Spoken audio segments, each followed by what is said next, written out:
Baik, semoga semuanya dalam keadaan sehat, tidak kekurangan satu apapun, serta diberikan selalu kelancaran dalam setiap aktivitas. Pekan depan sudah masuk pekan UTBK, tetap semangat teman-teman, tetap berpikir positif, dan jangan lupa berdoa. Insya Allah hari ini kita akan lanjutkan pertemuan kita untuk UTBK Ekonomi ya. Sebelum kita mulai, kita berdoa dulu menurut keyakinan. Ini keyakinan sama semua. Berdoa dulu ya, berdoa dipersilahkan.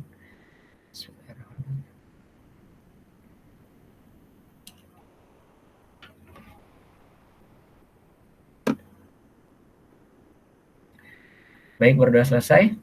Kemarin kita sampaikan prediksi 6 ya kalau aku nggak salah. Nah, untuk memperingkas waktu serta efisiensi pembahasan soal. Jadi yang prediksi 6 ini seharusnya kan kita akan selanjutkan hari ini, tetapi aku sudah bikinkan kayak semacam pembahasan gitu. Jadi hari ini kita tidak lanjutkan ke prediksi 6 tapi kita loncat ke prediksi 7 gitu biar cepet ya teman-teman ya. Jadi prediksi 6 yang kemarin itu kita sampai di nomor, sebentar aku share screen dulu ya.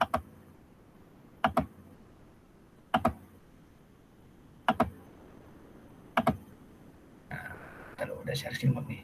Oke, sudah share screen. Nah, kemarin itu prediksi 6 yang kita itu sudah sampai di nomor berapa ya? Aku lupa deh. Teman-teman masih ingat nggak? Nomor 70-an ya? 61 sudah, 62 sudah, kemudian nomor 63 sudah, 64 sudah, 65 sudah, 66 sudah, 67, 68, 69, 70, 71, 72. Nah, kemarin sampai 72, berarti ada 8 soal yang terbahas. Nah, ini sudah kakak buatkan ringkasan atau jawaban atau pembahasan ya. Jadi tinggal dibaca aja gitu ya teman-teman ya. Ini nomor 73 tentang kebijakan fiskal, nomor 74 tentang fungsi biaya, nomor 75 tentang pendapatan nasional, nomor 76 tentang nilai kurs, nomor 77 tentang fungsi pendapatan, konsumsi dan tabungan, nomor 78 tentang teori perilaku produsen, nomor 79 tentang teori perilaku konsumen, dan terakhir nomor 80 tentang pasar persaingan sempurna. Jadi nanti kalau misalnya PPT ini diberikan dan kalau ada yang mau ditanyakan paling bisa lewat kakak adminnya kali ya. Gitu. Jadi hari ini kita langsung fokus ke prediksi 7, silakan dibuka modulnya. Karena tadi kakak ngajar di kelas sebelumnya sama, prediksi 7 juga. Jadi biar mempersingkat waktu, aku langsung pembahasan gitu. Jadi biar nanti terbahas semua kurang lebih. Sudah teman-teman, dibuka prediksi 7-nya. Nggak tahu halaman berapa di modul kalian ya. Kita mulai dari nomor 61. Nah ini tadi kita sudah bahas di kelas yang sebelumnya, di cabang. Nomor 61 ini ada soal tentang circular flow diagram. Jadi dalam circular flow diagram maka hubungan yang tepat antara rumah tangga konsumen atau RTK dengan rumah tangga produsen adalah titik-titik. Jadi kalau ketemu soal seperti ini teman-teman harus ingat dan harus kuasai, nggak harus kuasai juga sih, yang penting harus kepikiran gitu ya, kepikiran dulu tentang RTP sama RTK serta perbedaan antara pasar faktor produksi input serta pasar barang atau output gitu ya.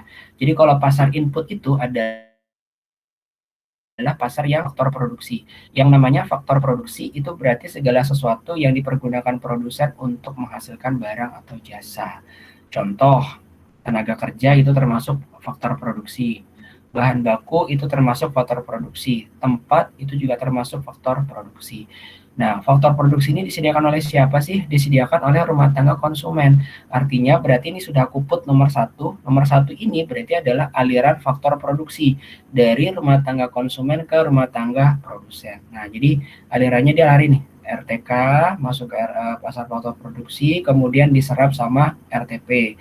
RTP di sini kan berarti ada proses produksi yang dari bahan baku diolah sama mesin, diolah sama SDM, hasilnya menjadikan barang. Barang itu berarti nanti ditawarkan di pasar barang gitu ya, ditawarkan di pasar barang, alirannya nomor 2 gitu. Jadi aliran barang dan jasa itu datangnya dari RTP ke RTK gitu. Nah, tadi ketika rumah tangga produsen menggunakan SDM sebagai faktor produksi, otomatis ada balas jasa berupa gaji. Otomatis ini aku put nomor 3 di sini. Ada aliran uang. Aliran uang dari mana? Dari RTP ke RTK melalui pasar input. Berarti ini kita sebut sebagai aliran uang atas balas jasa penggunaan faktor produksi. Contohnya tadi gaji gitu ya. Nah, ketika RTK ini mendapatkan gaji, otomatis dia akan membeli barang yang sudah ditawarkan oleh RTP di pasar output. Makanya aliran uangnya balik lagi ke RTP. Nomor 4 ini adalah aliran uang, yakni pembelian barang atau jasa. Jadi nomor 61 atas dasar gambar circular flow diagram ini, jawaban yang tepat itu adalah yang B. Aliran faktor produksi dari RTK ke RTP dan aliran barang dari RTP ke RTK. Teman-teman, nomor 61 ada yang mau ditanyakan? Sudah jelas ya? Jadi ini mata pelajaran ekonomi yang kelas 10 kalau nggak salah, tentang perilaku atau pelaku kegiatan ekonomi. Kita lanjut ke soal nomor berikutnya, nomor 62. Nah, nomor 62 ini ada soal tentang barang yang memiliki sifat tahan lama atau kita sebut sebagai durable goods. Jadi kalau durable goods itu dia memiliki ciri-ciri gitu ya. Ciri-cirinya itu adalah dipakai berulang kali gitu ya. Bisa 1 kali, bisa 2 kali dan seterusnya. Biasanya kalau dipakai berulang kali berarti dia memiliki umur ekonomis, teman-teman. Ada umur ekonomisnya atau masa pakainya gitu. Biasanya lebih dari 1 tahun. Contohnya itu adalah kendaraan, elektronik, serta perhiasan. Kendaraan itu kan bisa kita gunakan sampai dengan 5 atau 10 tahun, bahkan untuk kendaraan kendaraan mobil gitu ya. Tapi kalau motor biasanya sudah 5 tahun, itu umur ekonomisnya sudah habis, alias ya kalau dijual pasti harganya akan jatuh gitu. Kemudian elektronik juga ini termasuk nih. Jadi kalau gadget, teman-teman yang suka gadget biasanya itu harusnya bisa dipakai lebih dari setahun. Tapi kadang-kadang sekarang itu gadget itu sudah bukan durable goods lagi karena menjadi indurable karena bosen ganti gitu ya. Nah, yang ketiga biasanya perhiasan. Kalau kita lihat ini kan kendaraan elektronik perhiasan kalau kita bisa kategorikan ya sebagai barang mewah gitu ya, teman-teman ya. Barang mewah nih. Kenapa? Karena kalau dibeli itu kan pasti membutuhkan nilai yang besar, harganya kan mahal pasti. Harganya mahal, beda dengan yang sifatnya indurable goods atau non durable goods. Ini berarti dia sifatnya habis pakai. Contohnya itu adalah makanan atau kebutuhan pokok, ini berarti kita sebut barang yang sifatnya indurable. Langsung sekali pakai habis gitu. Nah, mungkin kan kita ibaratnya makan beras atau makan nasi, masak nasi kemudian sudah kita masak kita jadiin beras lagi, kan nggak mungkin. Atau biasanya kalau indurable ini dia ada masa kadaluarsanya. Dan biasanya yang indurable goods ini kan dia kita sebut sebagai barang kebutuhan pokok nih. Teman-teman masih ingat ya, kalau kebutuhan pokok sama barang mewah itu kalau kita bagi menjadi elastisitas harga kan terbagi dua tuh. Inelastis adalah barang kebutuhan pokoknya, sedangkan yang barang mewah itu sifatnya adalah elastis gitu. Udah tahu ya, kalau elastis itu berarti perubahan P-nya lebih kecil dibandingkan perubahan Q-nya. Jadi ketika harga turun sedikit barangnya, maka kuantitas barang diminta akan bertambah lebih banyak dibandingkan dengan perubahan harga. Itu kita sebut barang elastis.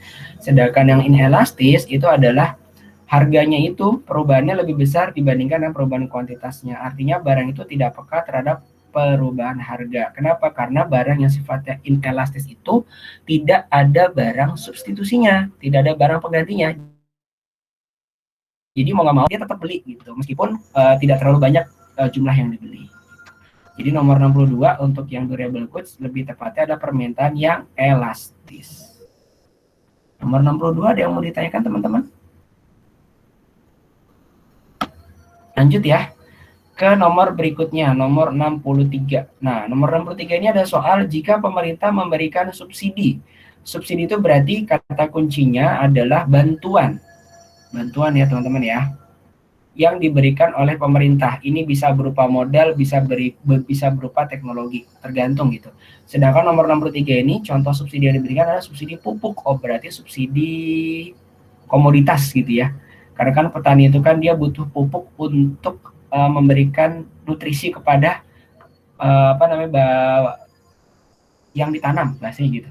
Nah, sekarang yang ditanyakan itu adalah maka tingkat harga. Oh, ini kan ada P-nya dulu nih. P dan Q quantity. Jadi berarti yang ditanyakan adalah P dan quantity pada titik keseimbangan setelah subsidi. Kan katanya baru. Kalau baru itu berarti ini after subsidi gitu ya.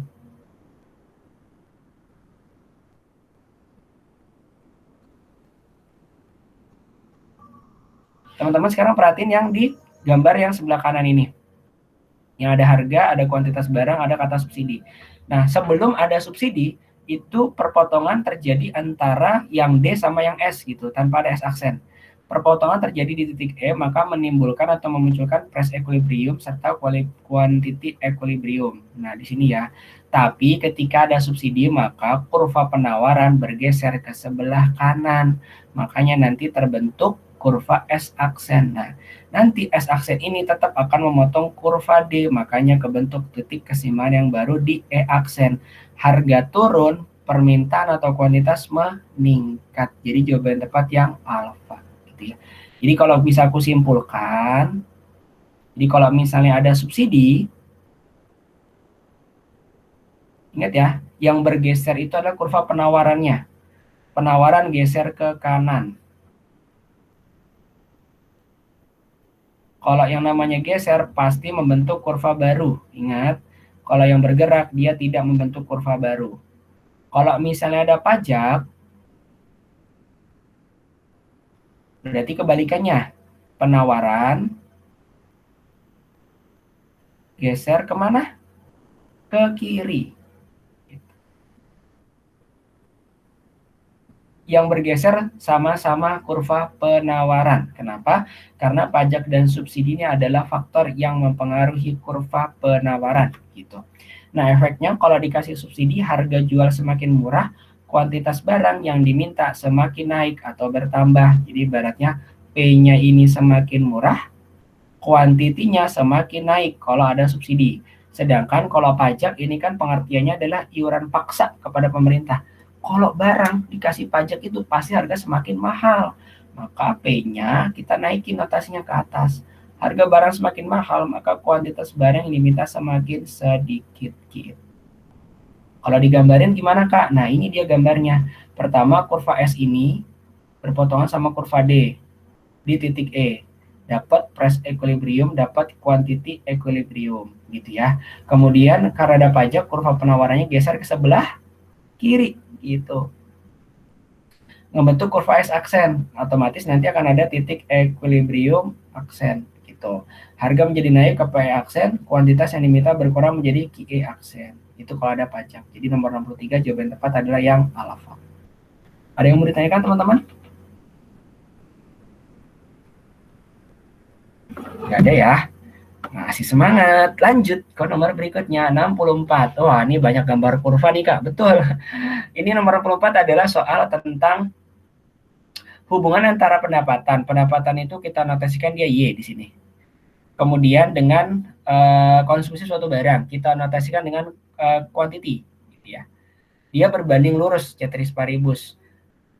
Jadi kalau misalnya berbanding lurus itu adalah ketika pendapatannya naik, pendapatan bertambah gitu ya, maka kuantitas barang pun akan bertambah yang dikonsumsi gitu.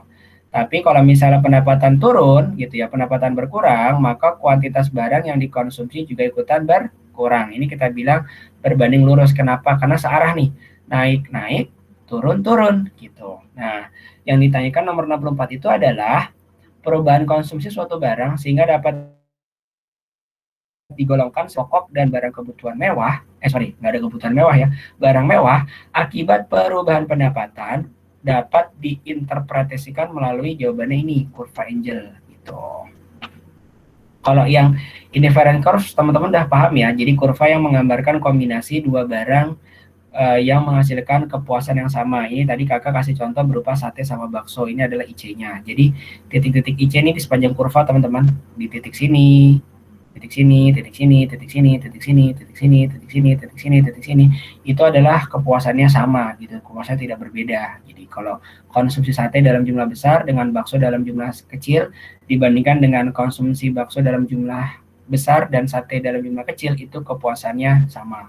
Makanya bisa digambarkan dengan kurva IC yang bergerak dari kiri atas ke kanan bawah.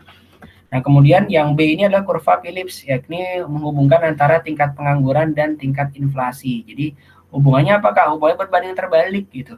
Jadi kalau misalnya inflasi tinggi itu kan berarti JOB-nya banyak.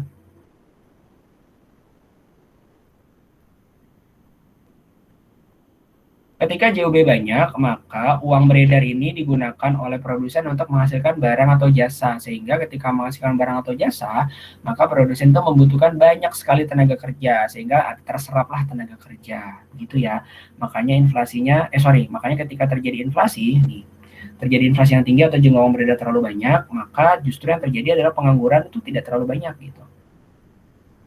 Tapi kebalikannya Kak, ketika inflasi rendah atau terjadi deflasi, maka pengangguran tinggi. Kenapa? Karena jumlah uang beredar jumlah uang beredar itu terlalu sedikit gitu. Makanya produsen tidak mampu menghasilkan barang dalam jumlah besar karena tidak ada daya beli dari masyarakat. Akhirnya terjadilah pemutusan hubungan kerja. Itu ya, itu yang Philips. Yang C, kurva Lorenz itu adalah ngomongin tentang distribusi pendapatan. Jadi kalau misalnya ini kakak gambar nih, yang garis diagonal ini adalah tingkat distribusi pendapatan yang merata sempurna. Digambarkan dalam kurva Lorenz. Maksudnya gimana? Jadi ketika pendapatan kecil itu hanya dinikmati oleh penduduk yang relatif kecil. Tapi pendapatan yang besar itu dinikmati oleh jumlah penduduk yang banyak. Gitu. Jadi ibaratnya ini merata. Kenapa? Jadi tidak ada penduduk yang punya penghasilan tinggi, tapi hanya dinikmati oleh penduduk yang kecil, atau penghasilannya rendah, tapi masih banyak orang yang berpenghasilan rendah gitu bahasanya. Itu kan nggak rata ya. Yang rata yang bagus itu adalah penghasilan tinggi dinikmati oleh penduduk yang banyak, penghasilan rendah itu juga hanya sedikit yang penduduk yang menikmati gitu. Ini adalah kurva Lorenz. Nah, nanti dari kurva Lorenz ini dikembangkan ada yang namanya koefisien Gini gitu ya. Koefisien Gini itu berarti kita menghitung arsiran ininya nih. Nah, itu kan arsiran ininya.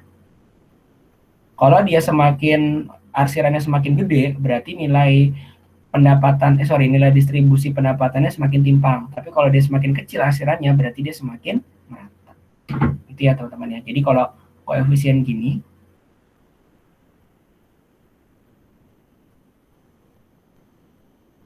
itu rentang nilainya antara 0 sampai dengan 1. 0 semakin rata, 1 semakin timpang gitu ya. Kalau mendekati 1 berarti semakin timpang. Yang E itu adalah kurva isokuan. Jadi kalau kurva isokuan itu adalah kombinasi penggunaan faktor produksi yang berbeda yang menghasilkan tingkat kuantiti yang sama gitu. Ini kan isokuan 30, maksudnya adalah dengan kombinasi kita menggunakan mesin dan SDM gitu ya. Di titik mana Kak? Bisa di titik macam-macam, bisa titik sini, titik sini, titik sini, titik sini, titik sini, titik sini, titik sini, titik sini, titik sini, titik sini, titik sini, itu menghasilkan kuantiti sebesar 30. Itu maksudnya. Jadi nomor 64 lebih tepat yang D ya, angel curve gitu. Jadi angel curve itu hubungan antara pendapatan dan tingkat konsumsi barang. Jadi kalau yang barang atas nih barang pokok, kenapa? Karena ketika pendapatan naik nih, naiknya banget nih, naiknya luar biasa, banyak gitu ya. Tapi barang yang dibeli cuma sedikit. Nah, ini berarti kita sebutnya barang pokok. Arti gampangnya gini, pendapatan kita naik nih 20%. Kita ngefek beli beras biasa aja, nggak terlalu wah banget gitu, biasa aja gitu. Berarti dia barang pokok. Tapi kalau pendapatan kita cuma naik 10%, orang-orang itu pasti akan berlomba-lomba untuk beli barang mewah. Kenapa? Karena seleranya gitu ya. Mumpung pendapatan naik Kak, aku akhirnya beli handphone yang baru. Nah gitu. Mumpung pendapatan naik Kak, akhirnya aku ganti mobil deh dari Xenia ke Mobilio misalnya. Ini nomor 64 jawabannya yang delta. Bisa ya? Ada yang mau ditanyakan nomor 64? Ini yang masuk selain Azhar sama Salsabila ada lagi kah? Ada Kak. Ada berapa banyak? Aku belum keluar dari Bimit. Ada 12 orang Kak. Wih, luar biasa, tetap semangat 12 orang. Main bola nih 12 orang nih. Yang suka bola lagi seru nih Liga Super Eropa. Kalau yang ngikutin berarti nggak usah diikutin gitu ya. Lanjut ya teman-teman. Nomor berikutnya, nomor 65 ini juga soal mudah. Jadi yang ditanyakan itu adalah yang bukan balas jasa atas penerimaan faktor produksi dalam menghitung GDP. Ini yang ditanyakan adalah pendekatan penerimaan. Kalau yang ditanya pendekatan penerimaan berarti teman-teman fokus dengan singkatan RWIP ini, RWIP. RWIP itu berarti singkatan dari REN. REN itu berarti atas faktor produksi berupa tanah kan gitu ya. Kemudian wage itu berarti gaji, berarti faktor produksi berupa SDM. Interest itu berarti faktor produksi berupa modal. Profit itu berarti faktor produksi berupa kewirausahaan atau berarti skill gitu ya tepatnya. Berarti yang tidak tepat itu jawabannya adalah yang investment atau rate. Kenapa? Karena investment itu adanya di metode atau pendekatan pengeluaran gitu. Di mana metode pengeluaran ini dirumuskan GDP sama dengan konsumsi ditambah investment ditambah government expenditure ditambah ekspor dikurang impor atau net ekspor CIG X kurang M. Jadi nomor 65 lebih tepat jawabannya yang bukan adalah yang investment rate gitu. Teman-teman ingat ya, hubungan antara investment sama rate itu berbanding terbalik gitu. Jadi kalau rate-nya lagi tinggi, maka investmentnya gimana? Turun. Dia berbanding terbalik. Tapi kalau misalnya rate-nya lagi rendah, suku bunga lagi rendah, maka investment yang dihasilkan oleh sektor swasta akan naik. Itu ya. Kita lanjut ke soal berikutnya, soal nomor 66. Nah, nomor 66 ini ada soal dalam pasar monopoli ditemukan hal sebagai berikut kecuali titik-titik monopoli. Mono itu berarti satu, artinya jumlah penjual di industri hanya ada satu gitu ya. Barang yang dijual itu unik, tidak ada pengganti atau tidak ada substitusi. Artinya kita sebagai seorang konsumen itu mau tidak mau mengikuti kebijakan dan kemauan industri di pasar monopoli. Produsen naikin harga, ya udah kita mau nggak mau terima aja gitu. Kenapa? Karena nggak ada barang penggantinya. Kecuali kalau ada barang penggantinya, ketika produsen monopoli naikin harga, pasti kita nggak mau beli deh, jamin. Akan cari produsen yang tidak naikin harga. Nah, kemudian ada ciri-ciri barrier to entry atau hambatan untuk masuk berupa legalitas sama berupa operasional. Maksudnya berupa operasional ini adalah berarti pasar atau industri monopoli beroperasi dengan biaya yang paling efisien. Kalau dibilang biaya paling efisien berarti adalah average cost-nya paling rendah gitu ya. AC minimum. Average cost paling rendah gitu. Ditambah lagi dia menguasai bahan baku gitu ya. Penguasaan bahan baku. Itu adalah barrier to entry dari sisi legalitas. Dari sisi operasional. Kalau dari sisi legalitas berarti karena adanya undang-undang, contoh hak atas kekayaan intelektual, hak cipta, hak merek, hak paten, dan segala macam. Syarat keseimbangannya adalah MR sama dengan MC, marginal revenue sama dengan marginal cost. Dalam jangka panjang, waktu itu kakak pernah jelasin, pasar monopoli itu hanya bisa mendapatkan laba supernormal, alias laba yang selisih antara pendapatan sama biaya itu sangat jauh. Contoh kalau biayanya itu keluar 100, pendapatannya dapat 1000, oh berarti labanya super normal tuh. Kenapa? Karena 1000 dikurang 100, dapatnya 900. Kalau dibilang laba normal itu adalah mirip-mirip kayak laba impas gitu. Misalnya kita punya biaya 100, pendapatannya 110 atau 120, kan tipis ya. Nah itu berarti kita bilang laba normal. Itu dalam jangka panjang pasar monopoli itu bisa mendapatkan laba super normal. Sedangkan dalam jangka pendek perusahaan monopoli itu bisa dapat rugi minimum, bisa dapat laba normal, atau bisa memperoleh laba super normal juga kalau jangka pendek. Pertanyaannya, kenapa kok monopoli bisa rugi? Karena ini masih jangka pendek teman-teman. Yang namanya jangka pendek itu berarti perusahaan baru berdiri, umurnya baru seumur jagung. Artinya investasi di awal itu pasti gede. Beli mesin, beli komputer, beli gedung atau sewa gedung, beli kendaraan dan segala macam. Artinya pasti investasi di awal gede. Artinya belum balik modal bahasanya, makanya bisa menerima kerugian. Nah, contohnya itu adalah kalau di Indonesia industri PLN ya di Republik Indonesia. Jadi nomor 66 lebih tepatnya jawabannya yang kecuali adalah yang D. Dalam jangka pendek penjual selalu mendapatkan laba. Ini tidak selalu ya karena bisa memperoleh rugi minim. Kalau ditanyain Kak, apakah yang dimaksud dengan biaya kesejahteraan yang hilang? Biaya kesejahteraan yang hilang itu adalah gini. Contoh, kalau misalnya kita bayar listrik 5.000 dalam 1 kWh, tiba-tiba PLN naikin menjadi 15.000. Oh, berarti kita ada selisih 10.000. Padahal uang 10.000 yang tadi kita punya itu bisa kita beliin jajanan, bisa kita beliin makanan, kita bisa beliin minuman dan segala macam. Tetapi sekarang uang 10.000-nya kita pakai untuk bayar listrik. Nah, itu berarti terdapat kesejahteraan yang hilang gitu ya. Atau bahasa ekonomi adalah dead weight loss gitu ya, yang A ini. Dead weight loss berarti kerugian gitu bahasanya. Jadi yang harusnya tadi duit 10.000 bisa kita pakai beli makanan, beli minuman, tapi ternyata kita pakai untuk bayar listrik gitu. Yang B, indeks standar mencapai angka 1. Nah, teman-teman pernah ingat ya, indeks standar itu rumusnya adalah nih, P dikurang NC dibagi P. Jadi fungsi untuk indeks standar itu adalah mengukur daya monopoli perusahaan. Kenapa, Kak? Karena kalau misalnya nilainya semakin mendekati 0, berarti dia nggak semakin monopoli, tapi semakin PPS alias pasar persaingan sempurna. Tapi kalau misalnya IL-nya itu mendekati 1, berarti kita sebut dia monopoli gitu. Contoh, misalnya kakak punya harganya 100, kemudian MC-nya 20, berarti 100 kurang 20, 80, 80 bagi 100, 0,8. Berarti ini adalah pasar monopoli. Jadi kesimpulannya adalah kalau di monopoli itu penetapan harga adalah P lebih besar daripada MC. Tapi kalau dari PPS, penetapan harganya adalah P sama dengan MC. Itu ya, kalau di PPS P sama dengan MC, kalau di monopoli P lebih besar daripada MC. Lanjut ya, ada yang mau ditanyakan nomor 66? Kalau diskriminasi harga, ada yang tahu artinya nggak? Diskriminasi, kalau di dalam sosiologi artinya apa kalau diskriminasi? Ya beda-bedain gitu. Oh, beda-bedain, benar. Berarti kalau monopoli, penjual itu bisa ngebeda-bedain harga. Kenapa bisa ngebeda-bedain? Karena kan penjualnya satu, sedangkan pasarnya luas. Artinya dia bisa ngebedain satu harga dengan harga yang lain terhadap konsumen yang beda-beda. Dengan catatan, konsumen yang mendapatkan harga lebih rendah, dia tidak menjual kepada konsumen yang mendapatkan harga lebih tinggi. Gitu catatannya. Loh, kalau gitu berarti konsumen dapat untung juga. Makanya konsumen itu nggak boleh tahu kalau harganya dibedain. Itu ya, itu nomor 66. Lanjut ke nomor 67. UTBK tahun 2019. Ini jawabannya yang tepat yang 30%. Kenapa? Karena kita lagi ngomongin indeks harga. Indeks harga itu adalah perbandingan harga baru dengan harga lama.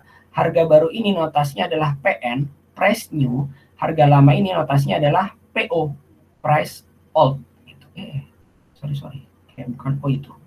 Ini kayak angka 6 jadinya. Price old gitu. Nah, rumusnya apa, Kak? PN dibagi PO, langsung kita kali 100%. Tidak perlu dicari selisihnya. Kenapa? Karena nanti ketika kita dapat indeks harga, baru deh kita interpretasikan. Contoh, misalnya harga bakso tahun 2020 10.000 per mangkok. Tahun 2021 naik menjadi 12.000.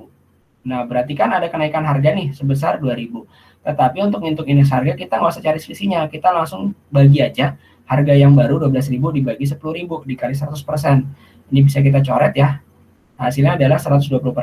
Baru dari sini kita bikin interpretasi, berarti ada inflasi sebesar 20%. Taunya dari mana? 120% kita kurang dengan 100% itu sama dengan 20%.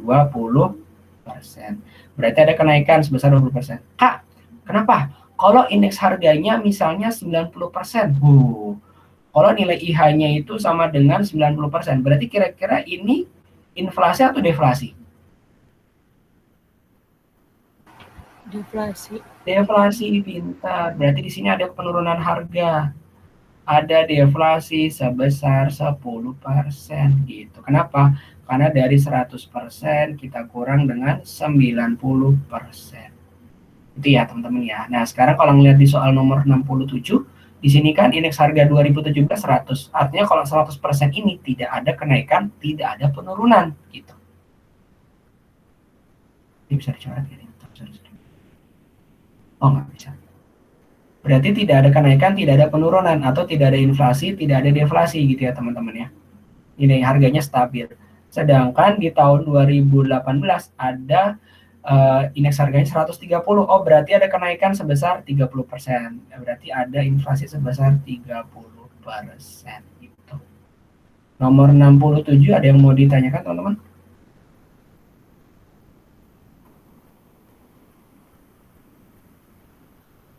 Nggak ada ya? Oke, kalau nggak ada aku lanjut ke nomor berikutnya, 68. Nah, nomor 68 ini kode soal dari SBMPTN 2018 kode 653. Salah satu ciri perusahaan yang beroperasi dalam jangka pendek. Jangka pendek itu berarti perusahaan beroperasi kurang dari 1 tahun. Logikanya kalau kurang dari 1 tahun itu berarti modal belum balik gitu ya. Modal belum balik, kemudian perusahaan itu belum melakukan ekspansi pasar yang gede-gedean. Artinya ketika perusahaan belum melakukan ekspansi pasar gede-gedean, berarti perusahaan itu beroperasi dalam 2 biaya. biaya tetap sama biaya variabel. Biaya tetap itu contohnya mesin, peralatan, komputer gitu-gitulah ya. Sedangkan biaya variabel contohnya bahan baku, SDM, perlengkapan itu biaya variabel.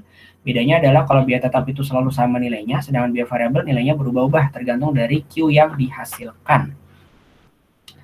Itu kalau biaya dalam jangka pendek, jadi ada dua, tetap dan variabel. Tetapi kalau dalam jangka panjang yang sudah lebih dari 1 tahun, semua biaya itu adalah biaya variabel. Kenapa? Karena kalau udah lebih dari 1 tahun, perusahaan itu pasti melakukan ekspansi pasar.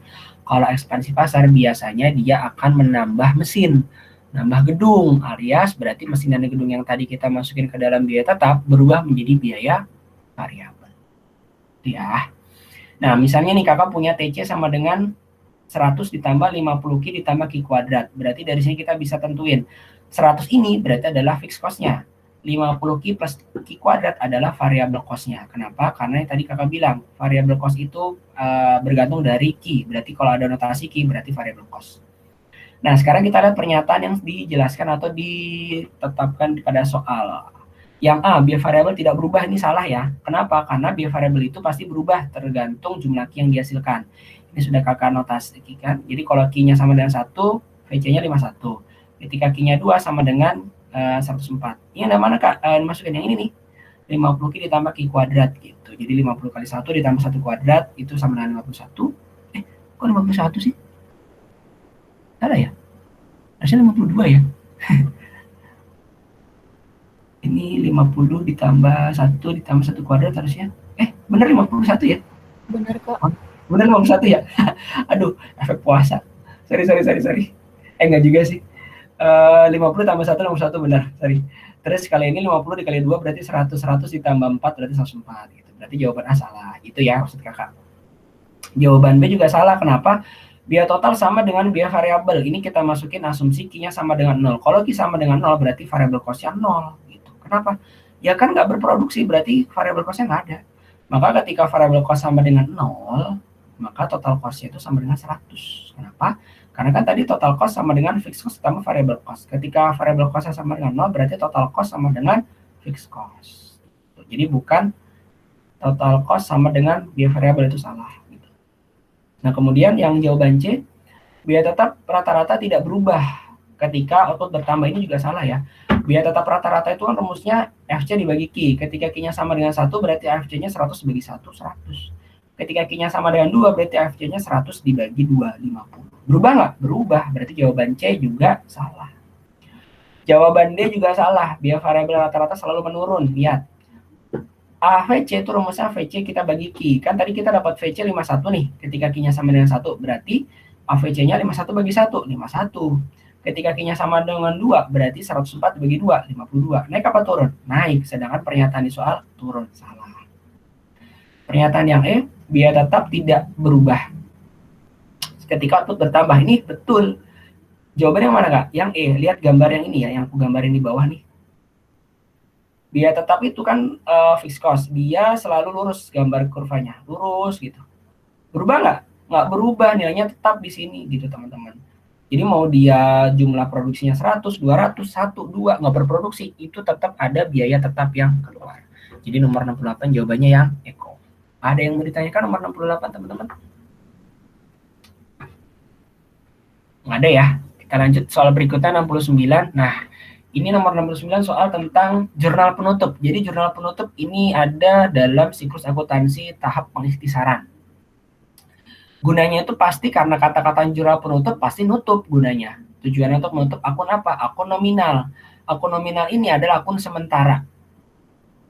Kenapa disebut sementara? Karena nanti pas akhir periode nilainya harus jadi 0 gitu. Kok disebut sementara kak? Karena nanti selisih akun nominal antara pendapatan dan beban itu akan ditambahin ke modal gitu. Jadi kalau misalnya laba itu nambahin modal, kalau misalnya rugi berarti dia ngurangin modal. Pendapatan sama beban itu adalah masuk di akun nominal. Jadi nanti kalau sudah di saldo akun nominal menjadi 0. Itu ya. Contoh akun nominal ini sudah aku sebutin, sudah di notes atau sudah ditulis, ada beban, pendapatan, pembelian, penjualan, retur pembelian, potongan pembelian, retur penjualan, potongan penjualan, saldo laba rugi, serta prefer. Aku fokus yang ke nomor 69 aja teman-teman ya. Ini ada akun-akun pembelian, repot pembelian, penjualan, dan repot penjualan. Ingat ya, pembelian itu saldo normalnya di sisi debit. Ini saldo normal.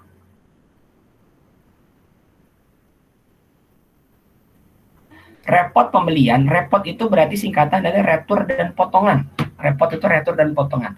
Retur dan potongan ini dia punya saldo normal di sisi kredit. Kenapa? Karena repot pembelian ini sifatnya mengurangi si pembelian. Jadi kalau kita mau nyari pembelian bersih, otomatis pembelian kita kurangi dengan repot pembelian. Itu pasti. Karena untuk nyari pembelian bersihnya. Jadi ibaratnya selisihnya makanya si repot pembelian ada di sisi kredit bertambahnya. Sedangkan penjualan saldo normal di sisi kredit. Kenapa? Karena ini sifatnya mirip seperti pendapatan. Pendapatan kan bertambah di sisi kredit, gitu ya. Karena ketika kita jual barang kan kita dapat uang, dapat pendapatan. Sedangkan repot penjualan berarti dia akun kontranya penjualan. Jadi kalau kita mau mendapatkan penjualan bersih atau net penjualan, otomatis penjualan kita kurang dengan repot penjualan. Gitu ya. Nah, sekarang ketika kita bikin jurnal penutup ini dibikin di tanggal 31 bulan 12 setelah perusahaan membuat AJP, gitu ya. Sebelum bikin laporan keuangan. Jadi di sini setelah AJP, tapi sebelum laporan keuangan.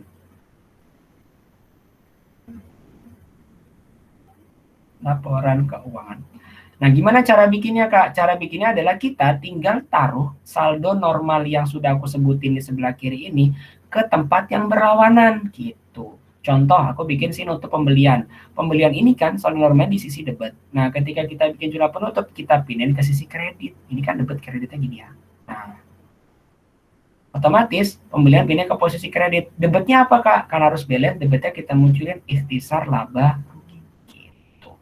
Nah, sekarang yang di soal itu kan disuruh nutup akun retur penjualan. Retur penjualan tadi saldo normal di sisi mana? Debit juga, Kak. Oh, berarti ketika bikin jurnal penutup, pindahin ke sisi kredit. Di debitnya munculin apa? Dimunculin ikhtisar laba rugi. Jadi nomor 69 jawaban tepat yang B. Nah, sekarang kalau aku tanya, gimana kalau kita nutup akun retur pembelian? Nah, kalau misalnya kita suruh nutup akun retur pembelian, lihat, retur pembelian berarti kan di posisi kredit nih. Berarti ketika kita tutup, kita pindahin ke posisi debit. Nanti di posisi kreditnya apa? Ikhtisar laba rugi. Itu untuk menutup akun retur pembelian. Itu ya.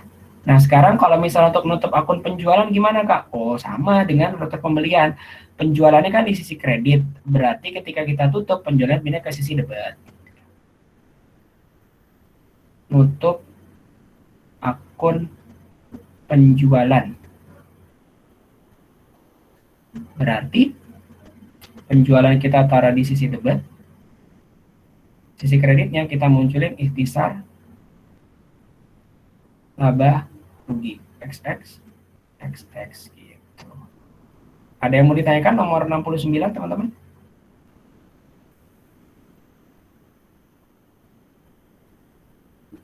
Nggak ada ya. Lanjut nomor 70. Nah, nomor 70 ini ada soal untuk mengendalikan laju inflasi. Inflasi itu berarti kondisi nih, jumlah uang beredar terlalu banyak sehingga menyebabkan penurunan uang. Ketika nilai uang turun berarti harga naik gitu ya. Nah, sekarang bagaimana caranya Bank Indonesia selaku otoritas di kebijakan moneter itu mengendalikan inflasi? Karena terlalu banyak, berarti yang dilakukan adalah kebijakan kontraktif alias untuk mengurangi jumlah uang beredar.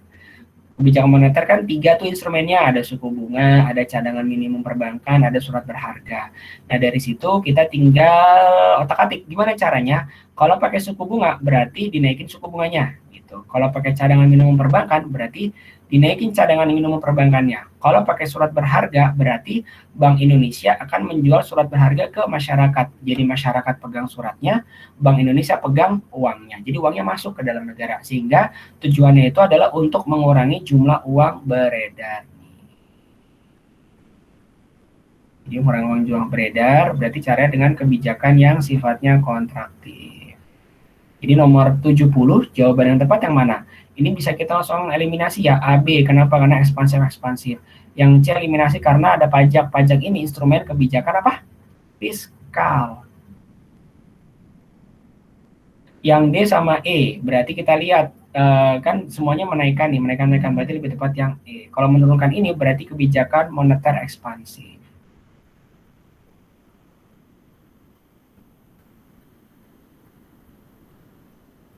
Karena kondisinya adalah menurunkan tingkat diskonto. Diskonto itu berarti suku bunga ya teman-teman ya. Kayak suku bunga bank sentral. Nomor 70 ada yang mau ditanyakan? Nggak ada Kak, lanjut. Nomor berikutnya 71. Nah ini aku belum coret-coret nih.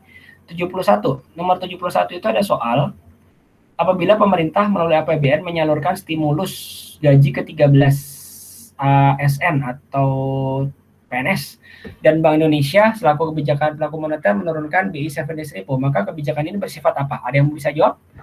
Kalau bingung lihat kunci jawaban, lihat opsi jawaban, itu aneh-aneh opsi jawabannya. Apa jawabannya?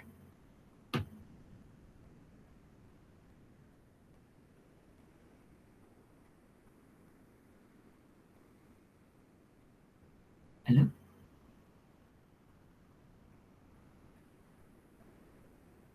Salsabila jawabannya apa? Nomor 71. B, Kak. B. Jawabannya apa? Kontraktif. Betulkah kontraktif? Kalau kontraktif sama mengurangi JOB sama nggak?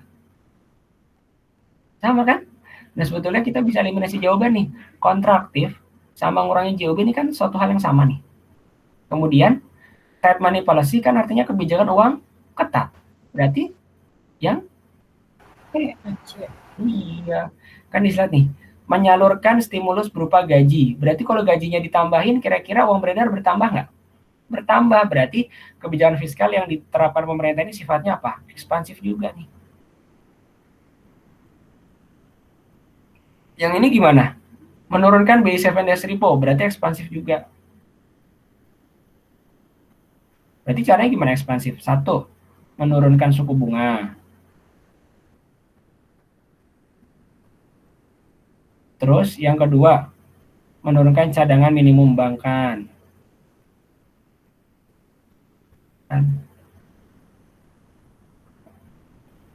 Cadangan minimum bank. Yang ketiga, apa? Menarik ya. Menarik atau membeli surat dari masyarakat.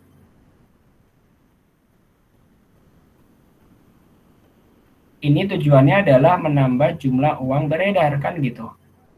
Atau sifatnya ekspansif atau easy money policy. Itu untuk yang kebijakan moneter. Kalau kebijakan fiskal berarti instrumennya beda, bukan pakai suku bunga, bukan pakai cadangan minimum, bukan pakai surat berharga, tapi pakai APBN. Nah, kalau misalnya pakai APBN berarti APBN-nya APBN defisit.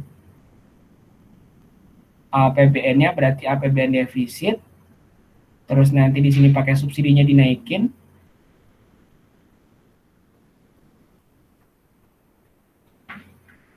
Sama satu lagi, persentase pajak apa? Diturunkan.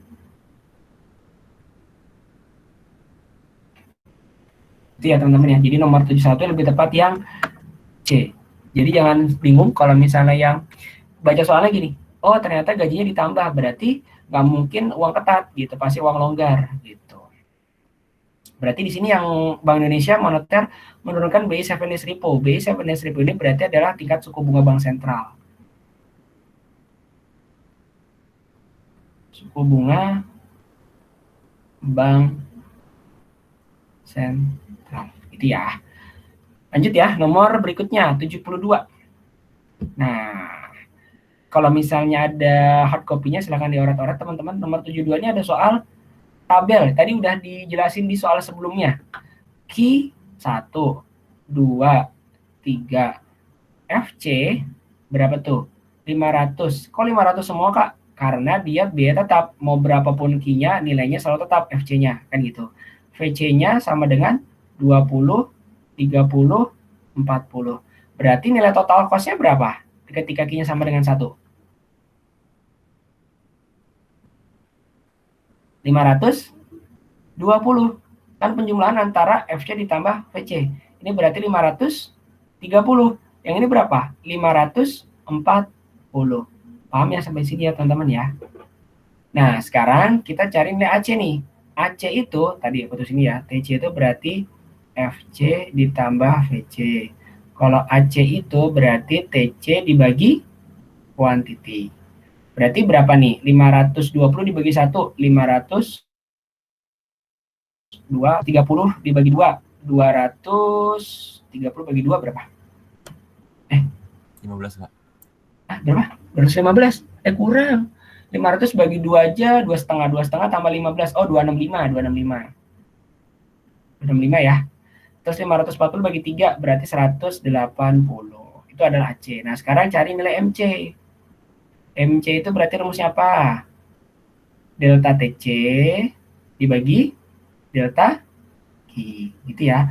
Atau delta TC ini TC2 dikurang TC1 dibagi Q2 min Q1. Nah, ketika Q-nya sama dengan 1, MC-nya berapa? MC-nya berapa, Kak? Kan belum ada TC1-nya ya, berarti kita asumsikan dia 0. Q1 juga 0, berarti 520 dibagi 1 aja langsung, nilainya adalah 520. Kalau ini berapa? 530 dikurang 520, 10 bagi 1, 10. Ini 10 bagi 1, 10 juga. 540 kurang 530 kan 10. 10 dibagi 1, 10 gitu ya. Itu MC. Nah, sekarang ada notasi AFC. AFC tadi rumusnya apa? Ada yang masih ingat? Kalau A itu depannya pasti kita bagi dengan quantity. Kan gitu ya. Berarti ini berapa? 500K. Oke, betul. Ini berapa? 250. Ini berapa? 500 bagi 3, 166,7 lah ya. Tuh. Kemudian ada notasi AVC. Oke, ada AVC. AVC itu berarti rumus apa tadi?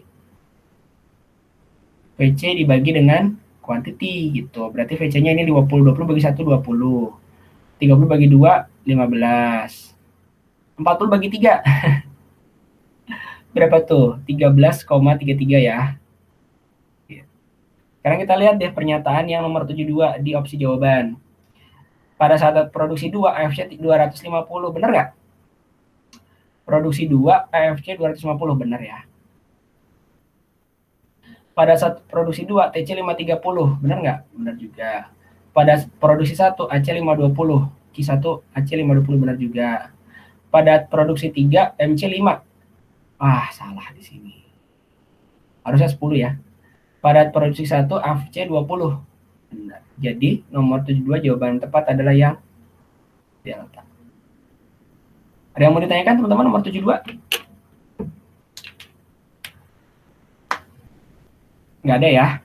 Oke, aku lanjut ke soal berikutnya, nomor 73. Nah, nomor 73 ini ada konsep konteks constant return to scale. Nah, yang namanya konsep return to scale ini ada di kurva isoquant.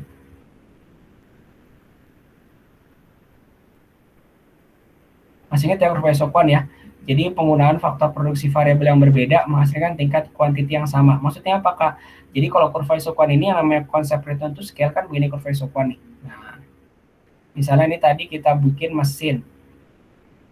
Kemudian ini adalah SDM. Nah, ini kan isoquantnya nih. Anggaplah ini kita bikin isoquant 20. Kemudian ternyata di sini ada lagi nih. Isoquant misalnya 50.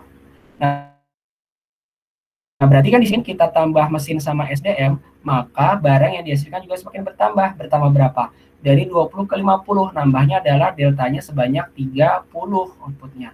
Tapi pertambahan kuantiti yang dihasilkan ini apakah sebanding dengan pertambahan mesin sama SDM yang kita tambah gitu maksudnya. Jadi kalau yang namanya return to scale itu adalah kita ngebandingin tuh, perbandingan perubahan input dan perubahan outputnya gitu. Inputnya apa sih, Kak? Inputnya kan kita pakai mesin sama SDM. Outputnya yang ini nih, yang angka 30, angka 50 sama angka 20 ini. Semakin kita tambah SDM, berarti otomatis mesin sama SDM akan semakin ke sebelah kanan kan gitu ya. Isokon juga semakin bertambah besar kan gitu. Karena menghasilkan barang semakin besar pula. Nah, perbandingan antara pertambahan input sama output ini kita sebut ya return to scale gitu. Skala pengembalian. Nah, kondisinya ada 3. Yang pertama itu adalah konstan. Benar tulisannya ya. Yang kedua adalah increasing. Yang ketiga, pasti ada increase, pasti ada decrease, kan gitu ya. Bedanya apa kalau konstan, increasing, decreasing? Kalau konstan itu adalah pertambahan input, dia sebanding dengan hasil outputnya, pertambahan outputnya, gitu. Jadi ibaratnya input nambah 10, output nambah juga 10, itu berarti kita bilang konstan. Nah, sedangkan increasing berarti pertambahan inputnya, dia lebih kecil atau lebih besar? Lebih kecil dengan pertambahan outputnya. Ya dong, kan meningkat, jadinya outputnya harusnya lebih gede. Jadi misalnya inputnya ditambah 5, outputnya nambah 20, berarti terjadi increasing return to scale. Kalau decreasing berarti kebalikannya. Inputnya kita tambah, tetapi pertambahan outputnya dia lebih kecil. Itu kita sebut dia decreasing. Jadi nomor 73, karena yang ditekan adalah konteks constant return to scale, apabila input yang digunakan untuk produksi ditambah, maka jawabannya yang mana? Lebih besar, ini salah. Lebih kecil, salah. Output akan naik semakin lama, kenaikannya semakin besar, ini salah. Output semakin lama, kenaikannya semakin kecil, ini salah. Jadi lebih tepatnya yang alpha. Ada kata-kata sebanding. Gitu. Akan naik sebanding dengan kenaikan. Ada yang mau ditanyakan nomor 73? Bisa? Oke. Kalau nggak ada berarti aku lanjut ya. Nomor 74. Oh, ini gampang nih. Ini harusnya nggak boleh salah. Nggak boleh salah. Konsep di bawah ini yang menggambarkan keseimbangan konsumen. Azhar jawabannya apa?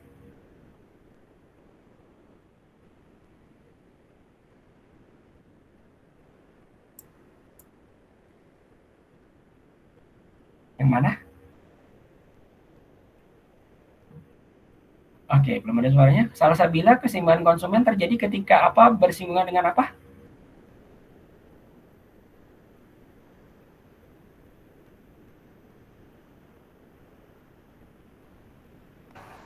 Budget line, Kak. Yes, benar. Jadi kurva diferensi bersinggungan dengan budget line. Jawabannya E ya. Ini aku nggak salah bahas detail. Jadi kalau keseimbangan konsumen,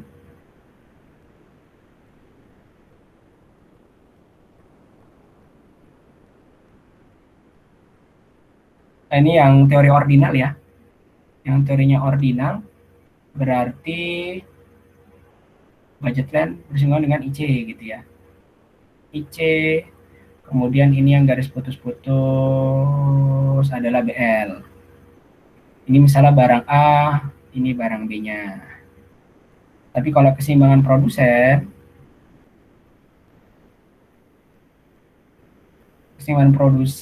dengan menggunakan dua faktor produksi variabel.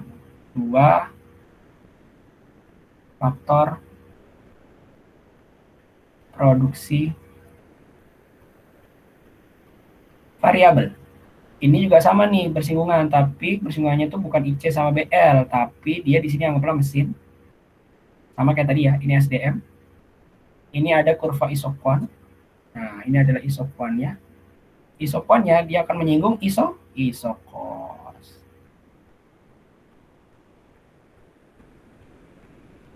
Itu ya. Kalau yang jawabannya ini permintaan, perpotongan, dan penawaran, ini kita sebut dia mekanisme pasar. Mekanisme pasar nanti dia akan menimbulkan harga keseimbangan opsi yang betul. Ada yang mau ditanyakan nomor 74?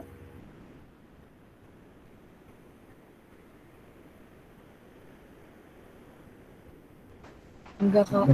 Oke, lanjut ya. Nomor berikutnya 75.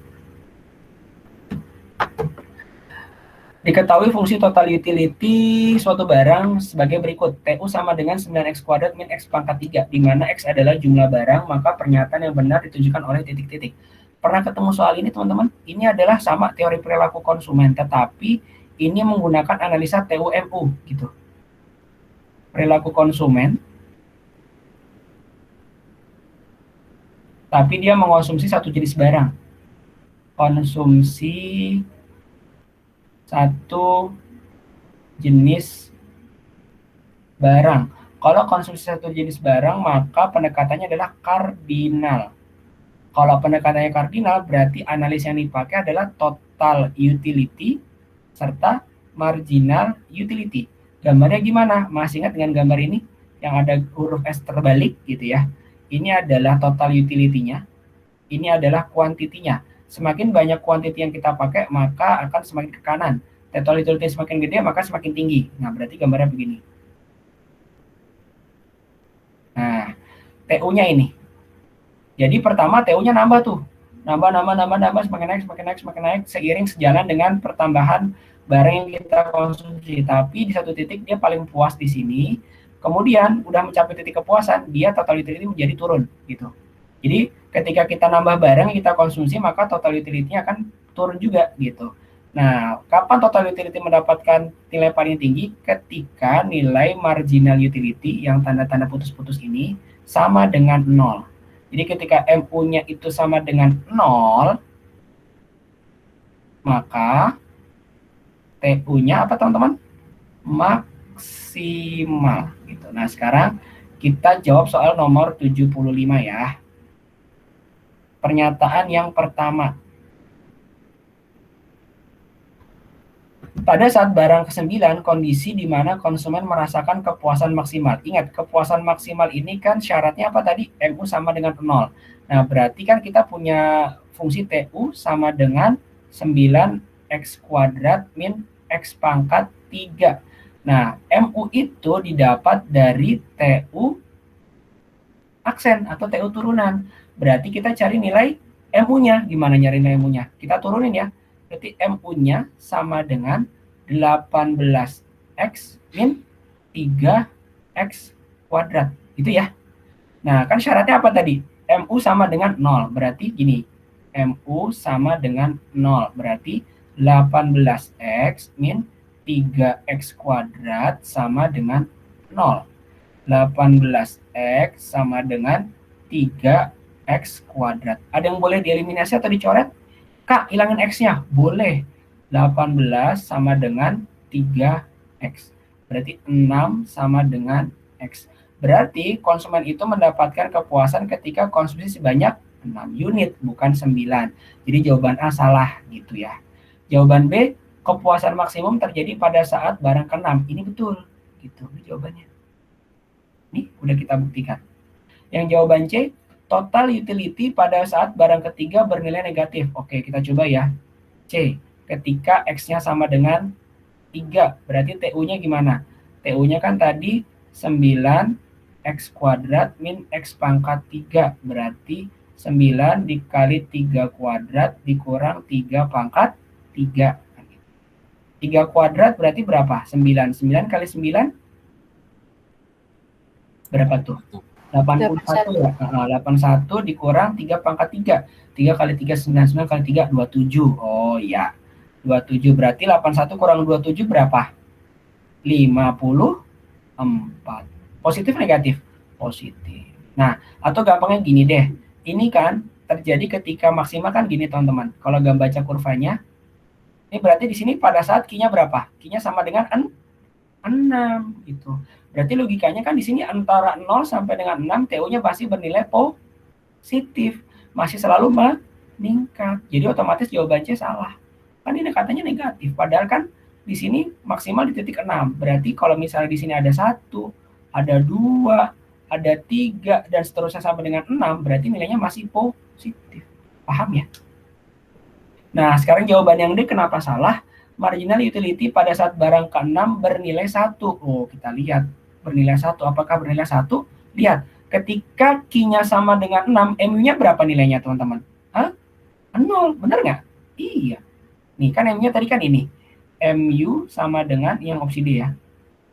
18X min 3X kuadrat.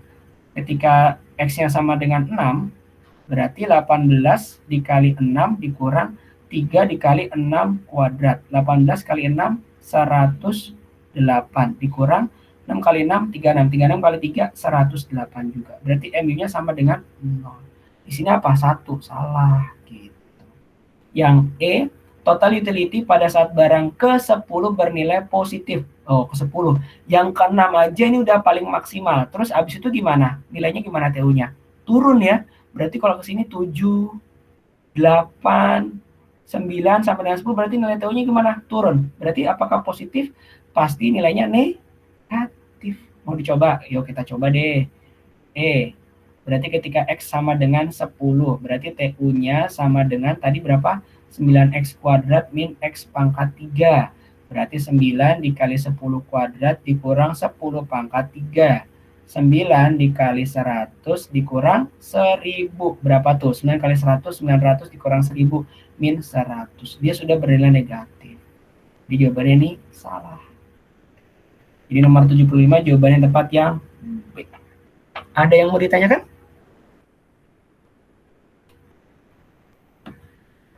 Satu soal lagi, nomor 76. Dalam kehidupan sehari-hari sering dijumpai berbagai macam merek sampo. Ada Pantene, ada Lifebuoy, ada Emeron. Merek tersebut merupakan penerapan dari pasar apa, teman-teman? Ada yang bisa jawab? Jawabannya apa nih? Tembak. Monopoli udah pasti bukan. Iya dong, Kak. Oligopoli, Kak. Dua bukan. Kan 2. Berarti yang mana nih? Monopolistik. Itu ya. 77, 78, oke 78 jawabannya ekstraktif. Aku langsung tandain ya teman-teman ya. Karena di sini ada kata kunci tanpa harus mengubah bentuk, itu kita sebut sebagai kegiatan ekstraktif. 77 ini tadi yang menyebabkan bertambahnya modal perusahaan itu yang penerimaan pendapatan. Nanti penjelasannya kakak kasih. Biar kakak kasih jawabannya dulu. 79, jika bank sentral menganut sistem kurs tetap, maka bank sentral akan melepaskan devisa pada saat depresiasi mata uang dalam negeri. Yang terakhir nomor 80, di bawah ini yang merupakan komponen angkatan kerja. Ini udah ada bagian tenaga kerjanya, lihat angkatan kerja yang di sini nih. Nah, jawabannya apa nih? Jawabannya A, Kak, bekerja dan menganggur. Sudah jam 16:17, kakak cukupkan ya teman-teman ya. Terima kasih atas pertemuan kali ini.